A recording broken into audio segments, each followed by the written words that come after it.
الحمد للہ رب العالمین والصلاة والسلام علی محمد الامین فاعوذ باللہ من الشیطان الرجیم بسم اللہ الرحمن الرحیم۔ خواتین و حضرات، ہم سورہ انبیاء کی آیت 51 سے درس کی ابتدا کر رہے ہیں۔ اس سے پیچھے اللہ تعالیٰ نے اپنی ہدایت کا حوالہ دیا اور یہ بتایا کہ ہم نے موسیٰ پر اپنی کتاب اتاری، وہ فرقان بھی تھی، روشنی بھی تھی۔ اگر لوگ اس سے ہدایت حاصل کرتے تو وہ ہر لحاظ سے ان کو منزل تک پہنچا سکتی تھی۔ اس کے بعد فرمایا تھا کہ اسی طریقے سے اب یہ قرآن ہم نے نازل کیا ہے، یہ بھی ایک بابرکت کتاب ہے۔ اس میں بھی وہی یاد دہانی ہے جو اس سے پہلے تورات پہ نازل ہو چکی ہے۔ اب اسی مضمون کو آگے بڑھاتے ہوئے ارشاد ہوا، وَلَقَدْ آتَيْنَا إِبْرَاهِيمَ رُشْدَهُ مِنْ قَبْلُ وَكُنَّا بِهِ عَالِمِينَ۔ اس سے پہلے، یعنی قرآن سے پہلے، سیدنا موسیٰ کی ہدایت سے پہلے، ابراہیم کو بھی ہم نے اس کے شایان شان، اس کے حصے کی ہدایت عطا کی تھی۔ رشدہ، اس کی ہدایت ظاہر ہے مراد ہے اس کے حصے کی ہدایت۔ اللہ کی ہدایت سب کو ملتی ہے لیکن بقدر ظرف ملتی ہے۔ انسان نے جو ہدایت دے کر اس کو پیدا کیا گیا ہے، اس کی کس حد تک قدر افزائی کی ہے، اس کے صلے میں اللہ تعالیٰ مزید ہدایت عطا فرماتے ہیں۔ چنانچہ اس پر میں نے لکھا ہے، اصل میں لفظ رشدہ آیا ہے، اس کی اضافت سے اس کے اندر ایک خاص امتیاز کا مفہوم پیدا ہو گیا ہے۔ یعنی یہ بھی کہ ہر شخص کو اس کے حصے ہی کی ہدایت ملتی ہے، اور یہ بھی کہ جس کو ملتی ہے اس کے ظرف کے لحاظ سے ملتی ہے۔ ابراہیم کو اس کے ظرف کے لحاظ سے دی گئی۔ دیتے ہیں بادہ ظرف قدح خار دیکھ کر، یہاں اضافت اس مضمون کو ادا کر رہی ہے، رشدہ۔ یعنی ابراہیم کو اللہ تعالیٰ کی طرف سے وہ ہدایت و معرفت عطا ہوئی جو اسی کے درجے اور مرتبے کے کسی شخص کو ملنی چاہیے۔ ابراہیم نے اپنی فطرت میں جو ہدایت ودیت کی گئی تھی اس کی کیسی قدر کی، اس کو کس طرح آگے بڑھایا۔ وہ ایک بیج تھا، اس کو نشو و نما دینے کے لیے کیا اہتمام کیا، اس سے پھر کونپلیں نکلتی ہیں، تنا گدراتا ہے اور برگ و بار کے ساتھ ایک شجر سایہ دار وجود میں آ جاتا ہے۔ یہاں اس پہلو سے یہ رشدہ کا لفظ استعمال کیا ہے۔ اس سے یہ بات بھی واضح ہوئی کہ جس طرح ہدایت ہر انسان کو اس کے ظرف کے لحاظ سے ملتی ہے، اسی طرح ہدایت کا نتیجہ بھی اسی کے لحاظ سے نکلے گا۔ چنانچہ دنیا میں بھی درجات ہیں اور آخرت میں بھی درجات ہوں گے۔ اللہ تعالیٰ نے انسان اسی طرح تخلیق کیے ہیں، ان کے مابین ہر چیز میں تفاوت ہے۔ یہ تفاوت درجات کا بھی ہے اور تنوع کا بھی ہے۔ اس لیے ہدایت کے باب میں بھی رشدہ کی تعبیر بالکل مطابق واقعہ ہے۔ اس سے پہلے ابراہیم کو بھی ہم نے اس کے شایان شان اس کے حصے کی ہدایت عطا کی تھی اور ہم اس کو خوب جانتے تھے۔ انبیاء علیہم السلام کے بارے میں بھی یہی جواب دیا ہے۔ جب لوگوں نے کہا کہ ہمارے خیال میں تو فلاں اور فلاں کو پیغمبر ہونا چاہیے، اس کے جواب میں فرمایا کہ اللہ عالم حیث یجعل رسالتہ، اللہ اپنے علم کی بنیاد پر فیصلہ کرتا ہے اور وہی خوب جانتا ہے کہ کون کس مرتبے، کس عنایت اور کس نتیجے کا مستحق ہے۔ یہاں بھی وہی چیز ہے اور ہم اس کو خوب جانتے تھے۔ وَكُنَّا بِهِ عَالِمِينَ، یعنی ایک دن ترنگ میں آ کے تاج ابراہیم کے سر پر نہیں رکھ دیا، یہ امامت کا تاج ہے۔ ان کی پیدائش کے بعد جو کچھ احوال پیش آئے ان کو سامنے رکھ کر اعلان کیا گیا کہ انی جاعلک للناس اماما، میں نے فیصلہ کیا ہے کہ میں دنیا میں دین کی امامت تمہارے سپرد کروں گا، اور یہ امامت قیامت تک کے لیے ہے۔ وہی اس وقت امام ہے۔ مذہب کی پوری روایت اپنے دوسرے دور میں انہی کی نسبت سے بیان کی جاتی ہے۔ اللہ تعالیٰ نے اپنے آخری پیغمبر کو بھی مبعوث فرمایا تو ہدایت کی کہ ملت ابیکم ابراہیم، اتبعوا ملت ابراہیم حنیفہ، ابراہیم کے طریقے، ابراہیم کی ہدایت، ابراہیم کے دین کی پیروی کی جائے گی۔ تو یہ دین ابراہیمی ہے جو مختلف مراحل سے گزرتے ہوئے ہم تک پہنچا ہے، اور قیامت تک لوگ اسی پر عمل پیرا رہیں گے۔ تو ارشاد ہوا کہ ہم اس کو خوب جانتے تھے۔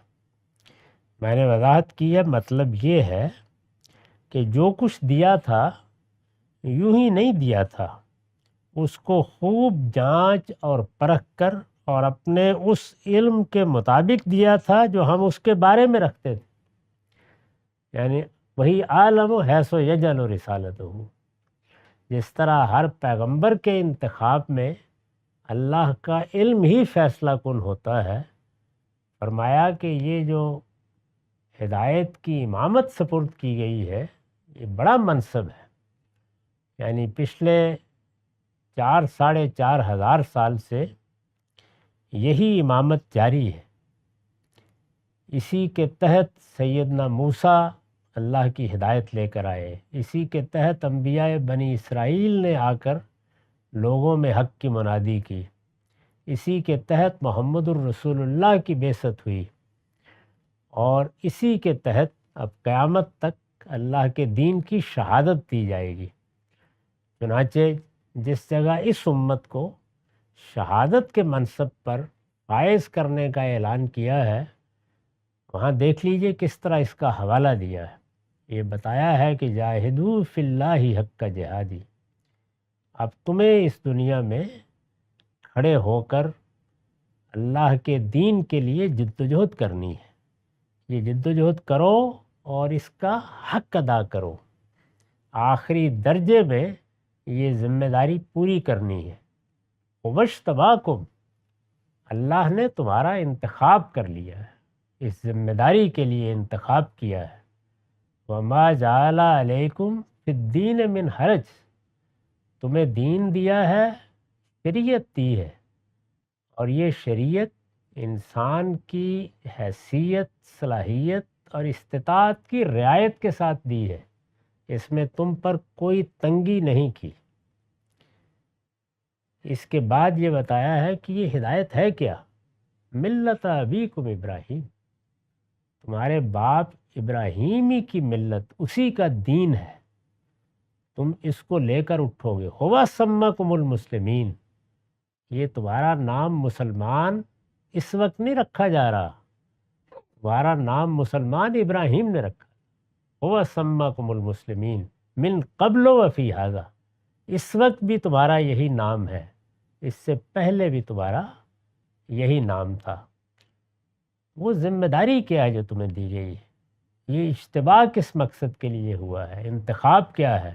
لِتَكُونُوا شُهَدَاءَ عَلَى النَّاسِ، وَيَكُونَ الرَّسُولُ عَلَيْكُمْ شَهِيدًا، اس لیے کہ تم اب دنیا کے لوگوں پر دین کی گواہی دیتے رہو گے، قیامت تک یہ تمہاری ذمہ داری ہے، اور رسول نے، آخری رسول نے تم پر یہ گواہی دے دی۔ اس طریقے سے سورہ حج کی یہ آخری آیت ہے، اس میں اس امت کا فرمان تقرر نقل ہوا ہے، یہ تمہاری ذمہ داری ہے۔ اس میں بھی دیکھ لیں کہ ابراہیم ہی کا حوالہ دیا ہے، اور یہ بتایا ہے کہ تمہارا نام بھی اسی کا رکھا ہوا ہے، تم اسی کی ملت کے پیرو ہو۔ مطلب یہ ہے کہ جو کچھ دیا تھا یوں ہی نہیں دیا تھا، اس کو خوب جانچ اور پرکھ کر اور اپنے اس علم کے مطابق دیا تھا جو ہم اس کے بارے میں رکھتے تھے۔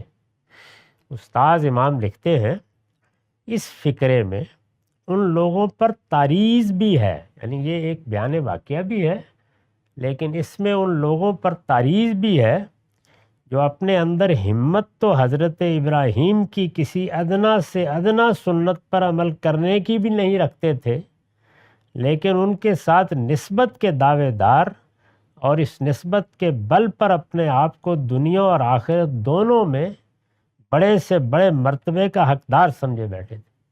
یہ کون لوگ ہیں؟ یہ انہی کی اولاد میں سے بنی اسرائیل ہے، وہ جگہ جگہ زیر بحث ہیں، چنانچہ ان کے لیے اس میں ایک تاریض بھی ہے۔ فرمایا کہ خدا کے ہاں اس غلط بخشی کی گنجائش نہیں ہے، یعنی اگر تم یہ سمجھتے ہو کہ تم ابراہیم کی اولاد ہو اس لیے تم کو تو یہ حاصل ہی ہے، نہیں، ہم نے جب ابراہیم کو اس منصب پر فائز کیا تھا تو اسی وقت ابراہیم نے یہ پوچھا تھا کہ یہ منصب کیا میری زندگی تک ہے یا آگے میری اولاد میں نسلاً بعد نسلاً اسی طرح جاری رہے گا؟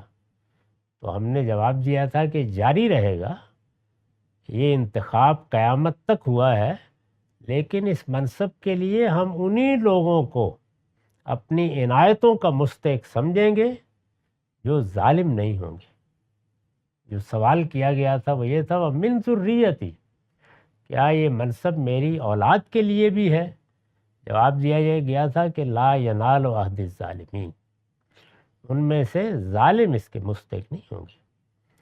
جو وہ لوگ جنہوں نے توحید کو مضبوط پکڑا ہے، میری ہدایت کے ساتھ اپنا تعلق استوار کیا ہے، میری شریعت کے عہد کو پورا کرنے کے لیے تیار ہیں، یہ انہی کے لیے ہے۔ اس میں کوتاہیاں ہوں گی، غلطیاں ہوں گی، نشیب فراز آئیں گے، تنبیہات بھی ہوتی رہیں گی، کبھی کبھی گرفت بھی ہوگی، لیکن یہ کہ اگر وہ ظالم نہیں ہے تو اللہ تعالیٰ اس منصب پر ان کو فائز رکھے۔ تو ارشاد فرمایا کہ ہم نے ابراہیم کو اس طرح یہ ہدایت دی اور ہدایت کا یہ نتیجہ سامنے آیا کہ پھر اس کو اس منصب کے لیے منتخب کیا گیا، اور ہم اس کو خوب جانتے تھے۔ اس کے بعد ابراہیم علیہ السلام کی زندگی کے بعض واقعات کی طرف اشارہ کیا ہے۔ ابراہیم توحید کے کیسے علمبردار تھے، اس دعوت کو کس طرح لے کر اٹھے تھے، ابتدا ہی سے دین کے معاملے میں کس واضح جگہ پر کھڑے تھے، اس کو بیان کیا ہے۔ اس قال لأبیہ وقومہ ما ہذہ التماثیل التی انتم لہا عاکفون۔ قرآن کے اولین مخاطبین بھی ابراہیم ہی کی نسل سے ہیں، ذریت ابراہیم ہے، اسی بنیاد پر آخری نبوت کے لیے ان کا انتخاب کیا گیا ہے، لیکن انہوں نے کھلا شرک اختیار کر رکھا ہے۔ قرآن مجید میں سیدنا ابراہیم کا حوالہ زیادہ تر اس پہلو سے آتا ہے، یعنی یہ بتانا مقصود ہے کہ صرف حماقت نہیں کر رہے ہو بلکہ اپنے ابو الآباء سے بھی اپنے آپ کو الگ کر رہے ہو، اس پر بھی قائم نہیں رہے۔ چنانچہ فرمایا کہ جب اس نے اپنے باپ سے اور اپنی قوم سے کہا، یعنی وقت یاد کرو، وہ زمانہ یاد کرو، جب اس نے اپنے باپ سے اور اپنی قوم سے لوگوں سے کہا ما هذه التماثیل التی انتم لها عاکفون، یہ کیا مورتیں ہیں جن سے تم لگے بیٹھے ہو، یعنی یہ جو تم نے اپنے زوم کے مطابق معبود بنا رکھے، کیا چیز ہے؟ اگر ان کو صورت کے لحاظ سے دیکھو کچھ نہیں، تمہارے ہاتھوں کے گھڑے ہوئے بت ہیں، وہی پتھر جس کو تم پاؤں سے چاہو تو ٹھوکر مار دو، اسی سے تم نے یہ مورتیں بنا لی ہیں اگر ظاہر کے لحاظ سے دیکھو۔ اور اگر اس لحاظ سے دیکھو کہ ان کے ساتھ جو تصورات تم نے وابستہ کیے ہیں تو سوائے وہم اور تخیل کی کار فرمائی کے کچھ نہیں، یعنی نہ معنی کی کوئی حقیقت ہے نہ صورت کی کوئی حقیقت ہے۔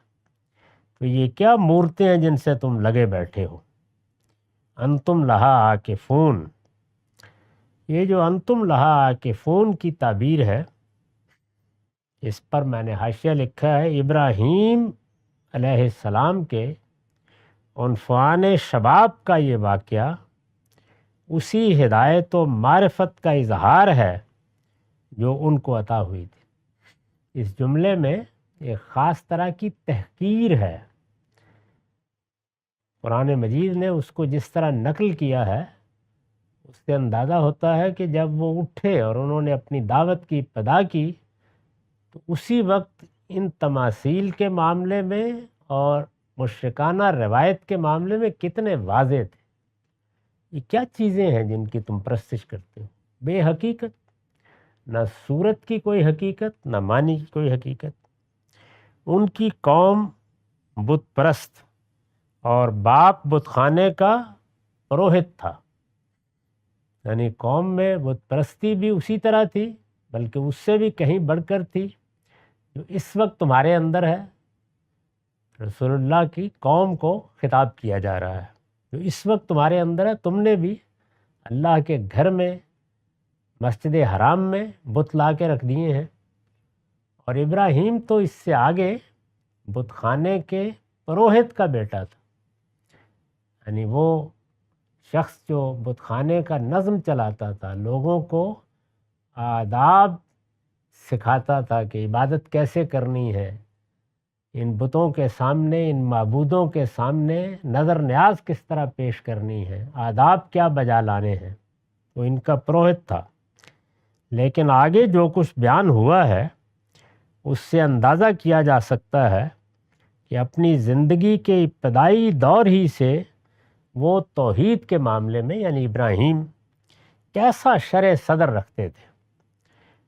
استاذ امام لکھتے ہیں اس فقرے میں، یعنی یہ فقرہ جن سے تم لگے بیٹھے ہو، یہ تماثیل کیا ہیں، یہ بت کیا ہیں، اس فقرے میں ان بتوں کے لیے جو استخفاف و تحقیر ہے اور لفظ عاکفون میں باپ اور قوم کی بلادت اور ان کے جمود پر جو طنز ہے وہ عربی زبان کا ذوق رکھنے والوں سے مخفی نہیں، یعنی جملہ انہوں نے ایسے ادا کیا ہے کہ اگرچہ ہم اس وقت ان کو ادا کرتے ہوئے نہیں دیکھتے لیکن قرآن نے اس کی ساخت ایسی بنا دی ہے کہ اس وقت جو تحقیر، جو استخفاف وہ ظاہر کرنا چاہتے ہیں وہ اس وقت بھی اس جملے سے ٹپکا پڑ رہا ہے۔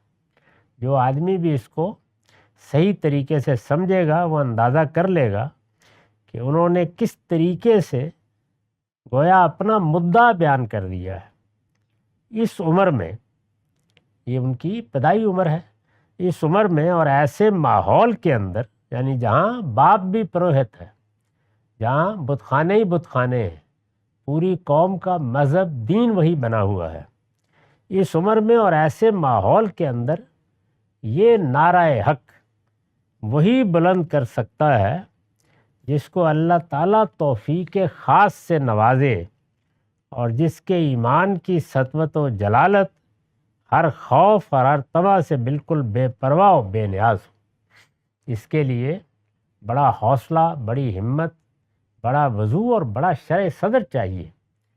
اس کا اندازہ اس وقت ہوتا ہے جب ہم اپنے ماحول میں جو چیزیں ہم پر مسلط کر دی گئی ہیں ان کو دیکھتے ہیں، یعنی ہمارا ماحول، ہمارے گرد و پیش کے حالات، ہمارے وقت کی تہذیب، سیاسی اقتدار کے معاملے میں اللہ کا انتخاب، یہ سب چیزیں مل کر جو کیفیت پیدا کرتی ہیں، اس میں جس طرح اس وقت بعض چیزوں کی شہادت دینا آسان نہیں ہے، اس وقت یہ جملہ ادا کرنا بھی آسان نہیں تھا۔ ما هذه التماثيل التي انتم لها عاکفون، یہ کیا مورتیں ہیں جن سے تم لگے بیٹھے ہو؟ قالوا وجدنا آباءنا لها عابدین، انہوں نے جواب دیا ہم نے اپنے باپ دادا کو انہی کی عبادت کرتے ہوئے پایا ہے۔ یہ روایت کا حوالہ ہے۔ روایت ہی اصل میں قوموں کے نظم میں بنیادی کردار ادا کرتی ہے۔ ہر قوم اپنی ابتدا کرتی ہے تو اس میں کچھ لوگ بابائے قوم ہوتے ہیں، آہستہ آہستہ ان کی قائم کردہ روایت ارتقاء کے مراحل سے گزرتی ہے اور پھر لوگوں کے لیے ان کی اصل شناخت بن جاتی ہے۔ یہ مذہبی بھی ہوتی ہے، یہ ثقافتی بھی ہوتی ہے اور تہذیبی بھی ہوتی ہے۔ جب یہ بن جاتی ہے تو ابراہیم روز پیدا نہیں ہوتے، زیادہ تر لوگ پھر اسی کی پیروی کرتے ہیں۔ اس پیروی میں استدلال کے مقدمات سے گزر کر ہر شخص نے رائے قائم نہیں کی ہوتی۔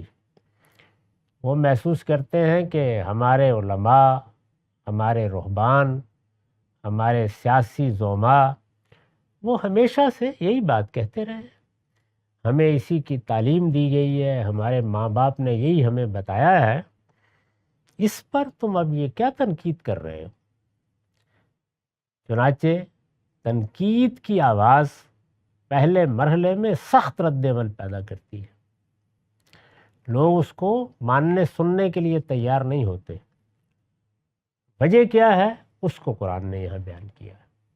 یعنی اگر مخاطب کا علم استدلالی ہے تو جیسے ہی استدلال کی کمزوری واضح کی جائے گی مکالمے کی ابتدا ہو جائے گی، لیکن اگر مخاطب کا علم یا اس کا عقیدہ یا اس کا فیصلہ استدلالی نہیں ہے، اس کے پیچھے آبا ہے، آبا کا وہ قبائلی نقطہ نظر سے آبا ہوں یا علم و فضل کے نقطہ نظر سے آبا ہوں، اگر اس کے پیچھے آبا ہیں تو پھر لوگ یہی کہتے ہیں کہ یہ کیا نئی باتیں آ کر ہمیں سنا رہے ہو، ان چیزوں کی غلطی اس سے پہلے ہمارے کیا آبا کو معلوم نہیں تھی؟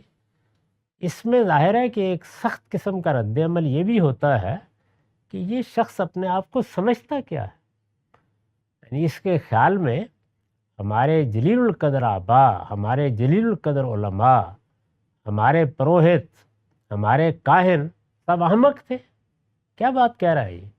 چنانچہ استدلال زیر بحث ہی نہیں آتا، یعنی اس کو زیر بحث لانے کے لیے جان جوخم میں ڈالنا پڑتی ہے، یہ ممکن نہیں ہوتا۔ دیکھیے پہلا ہی جواب کیا آیا، جو بات انہوں نے کی وہ سراسر استدلال ہے۔ ما هذه التماثيل التي انتم لها عاکفون، یہ جو تم مورتیں پوج رہے ہو یہ کیا چیز ہے؟ ظاہر ہے کہ استخفاف اور تحقیر کے ساتھ یہ سوال بتا رہا ہے کہ ان کے وجود کے لیے، ان سے متعلق تصورات کے لیے کچھ ہے کہنے کے لیے تمہارے پاس؟ یہ مدعا ہے۔ اب ظاہر ہے کہ اس کے جواب میں اگر یہ بت استدلال کی بنیاد پر بنے ہوتے، فرق کے پیچھے کوئی ریزننگ، کوئی دلیل ہوتی، وہ پیش کی جاتی۔ یہ آبا کی روایت ہے۔ یہی معاملہ مذہبی تصورات کا بن جاتا ہے۔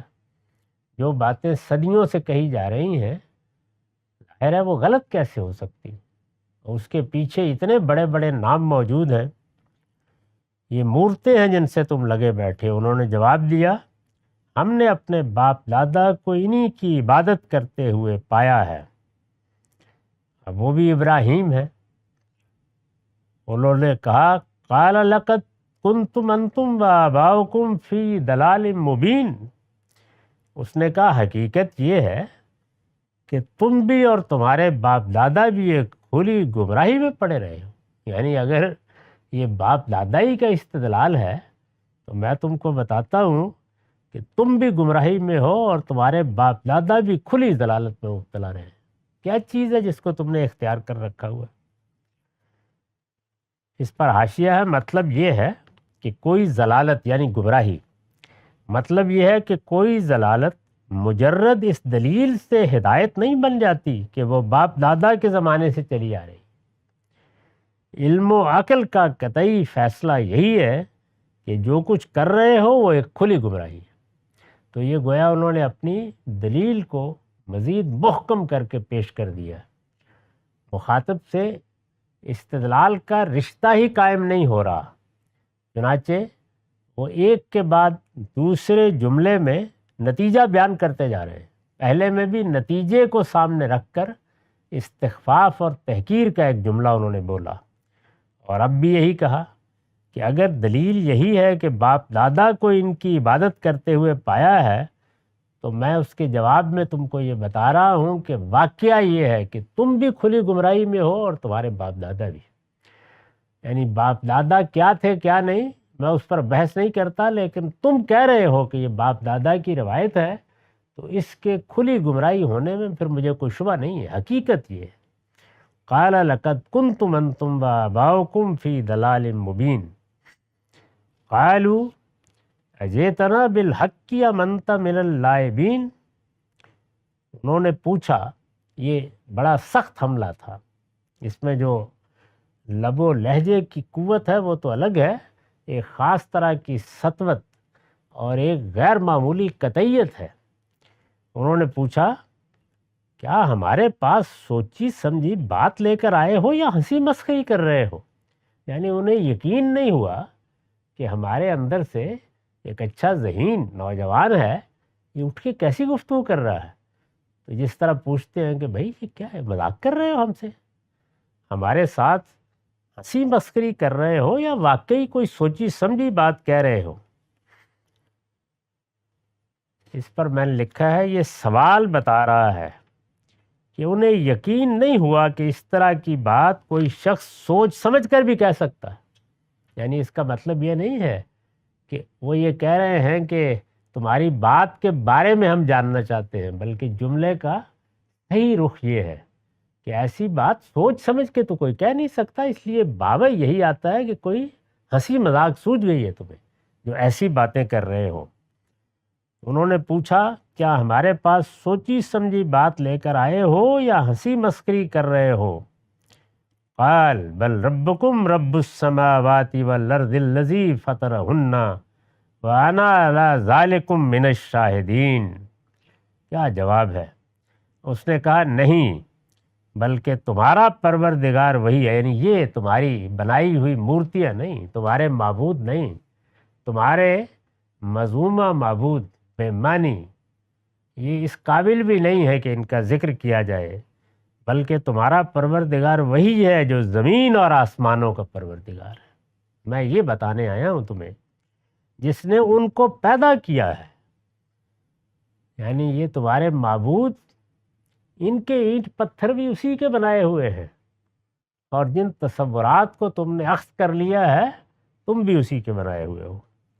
جس نے ان کو پیدا کیا ہے، فرمایا، اور میں تمہارے سامنے اس پر گواہی دے رہا ہوں، یعنی میں کوئی ہنسی مسخری نہیں کر رہا، میں اس بات کی گواہی دینے کے لیے کھڑا ہوا ہوں جو اس کائنات کا سب سے بڑا حق ہے، اور وہ یہ ہے کہ اس کائنات کا ایک ہی پروردگار ہے، تمہارا بھی اور تمہارے معبودوں کا بھی وہی پروردگار ہے۔ میں یہ شہادت دے رہا ہوں، کوئی ہنسی مسخری نہیں کر رہا۔ حاشیہ ہے، یعنی اس کا اعلان کر رہا ہوں اور تمہیں بھی اس کی دعوت دیتا ہوں۔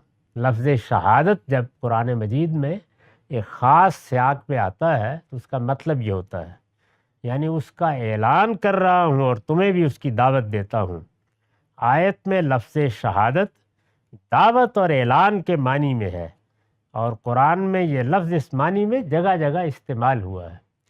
یہی وہ مفہوم ہے جس میں ہم یہ کہتے ہیں کہ اشہد ان لا الہ الا اللہ، میں اعلان کرتا ہوں اور میں لوگوں کو بھی اس کی دعوت دیتا ہوں کہ اللہ کے سوا کوئی معبود نہیں۔